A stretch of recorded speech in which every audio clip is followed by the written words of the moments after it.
Hello student, आज हम discuss करेंगे इंसुलेटिंग मटेरियल्स की थर्मल प्रॉपर्टीज या विद्युत रोधी पदार्थों के ऊष्मीय गुण।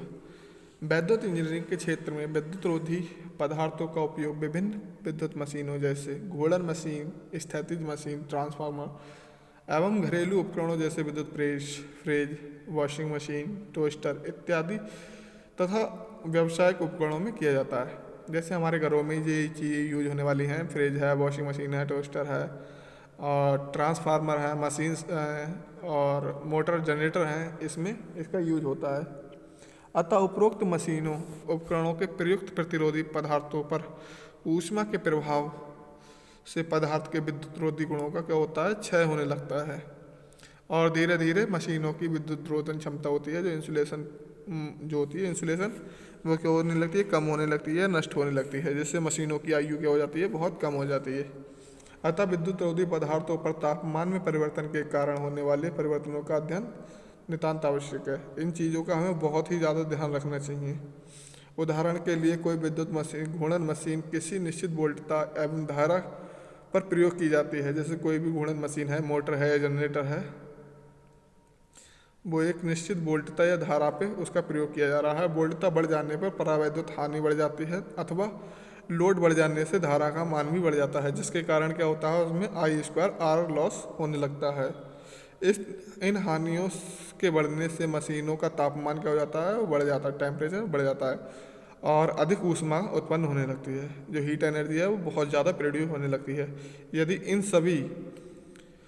इन सभी उत्पन्न ऊष्माओं का विसरण वायु में ठीक प्रकार से ना हो तो विद्युत रोधी पदार्थों के गुणों का क्षय होने लगता है। अतः विद्युत रोधी पदार्थों का तापमान बढ़ने से यह ऊष्मा के नष्ट होने के से बचाने के लिए निम्नलिखित बातों का जानना अति आवश्यक है। जैसे मशीनों की वोल्टता निर्धारित को निश्चित करना, अर्थात यह निर्धारण करना कि मशीनों की वोल्टता की किस सीमा तक कितने समय तक बढ़ाया जा सकता है। जैसे हमारी कोई मशीन लगी हुई है, उसको हम एक निश्चित वोल्टेज दें। और नेक्स्ट हमारा क्या है, मशीनों पर भार बढ़ाने से अति भार धारा का बढ़ाना और अति भार धारा ओवरलोड करंट की सीमा को निश्चित करना। जैसे कोई भी मशीन है, अगर हम उस पर लोड बढ़ा रहे हैं तो उसमें क्या है, ओवरलोड करंट फ्लो होने लगता है, तो वो ओवरलोड करंट भी एक लिमिटेशन में ही फ्लो हो। इस चीज़ का हमें ध्यान रखना चाहिए। थर्ड नंबर क्या है हमारा, मशीनों में प्रयुक्त विद्युत रोधी पदार्थ किस सीमा तक तापमान सहन कर सकता है। ये इस चीज़ का भी हमें बहुत ध्यान रखना चाहिए। अतः उपरोक्त विवेचना से स्पष्ट है कि विद्युत रोधी पदार्थों पर ऊष्मा अर्थात तापमान का प्रभाव बहुत महत्वपूर्ण है, क्योंकि विद्युत रोधी पदार्थों के तापमान सहन करने की सीमा ही मशीनों के उपकरणों की आयु निश्चित करती है।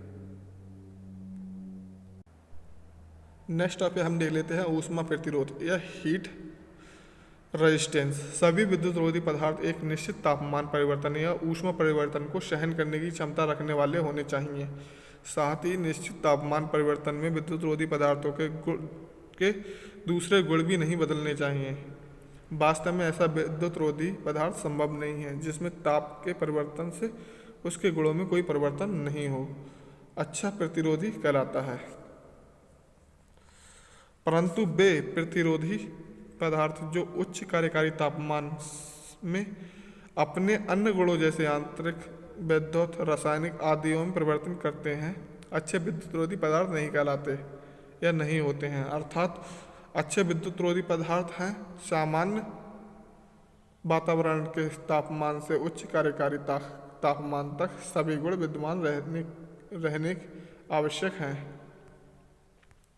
और नेक्स्ट हम देख लेते हैं क्या हमारा वैद्युत उपकरणों के जीवन काल पर अति वैद्युत भार का प्रभाव। जैसे हमारी कोई मशीन है, कोई भी मशीन पे अगर हम ओवरलोड दे रहे हैं तो ओवरलोड से क्या होता है, उसकी जो जीवन काल होता है वो बहुत कम हो जाता है। उसके बारे में हम जानते हैं कि घरेलू विद्युत उपकरणों जैसे कूलर, पंखा, mixer grinder, washing machine, table पंखा आदि पर आवश्यकता से अधिक ओवरलोड या भार करने से उपरोक्त उपकरणों में लगे ब्रश बियरिंग में निम्न श्रेणी तक स्नेहक तेल का प्रयोग करने से उपकरणों की गति कम होने के कारण ये मशीन विद्युत सप्लाई से निर्धारित धारा से अधिक धारा लेने लगती हैं, जिससे मशीनों में प्रयुक्त बाइंडिंग में आई स्क्वायर आर हानियाँ बढ़ जाती हैं, जिससे उपकरणों का तापमान बढ़ जाता है और उपकरण गर्म हो जाते हैं तथा उपकरणों में प्रयुक्त बाइंडिंग में प्रतिरोध पदार्थों के वैद्युत गुणों में क्षय होने लगता है, जिसके कारण बाइंडिंग आदि में प्रयुक्त पदार्थ की परावैद्युत सामर्थ्य धीरे धीरे घटने लगती है। इस प्रकार मशीन उपकरण का जीवन काल भी कम हो जाता है। इस प्रकार हम कह सकते हैं कि उपकरणों की लंबी आयु तक चलने के लिए ओवरलोड से ही बचना चाहिए।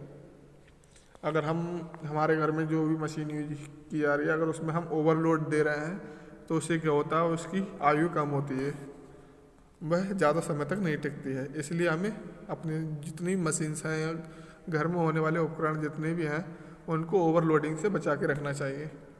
Thank you so much.